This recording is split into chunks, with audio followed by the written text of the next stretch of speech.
उद्धव ठाकरेंसारखा खोटारडा माणूस बघितला नाही असं बावनकुळेंनी म्हटलंय। उद्धव ठाकरेंनी भाजपला धोका दिला, पाठीत खंजीर खुपसला असं बावनकुळेंनी म्हटलं। तुळजाभवानीचं नाव घेऊन ठाकरे खोटा बोलले असंही बावनकुळे म्हणतात।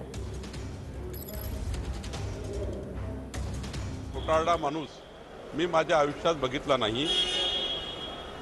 उद्धव ठाकरेंनी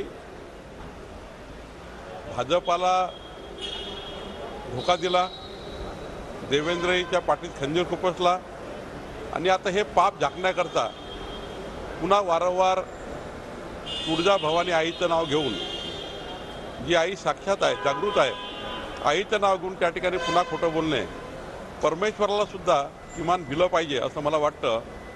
हिंदू हृदय सम्राट बाळासाहेब ठाकरे यांची शपथ घेणे इथपर्यंत ठीक आहे, परंतु आई तुळजाभवानी समोर खोटं बोलणे मला वाटतं हे काही योग्य नाही आहे।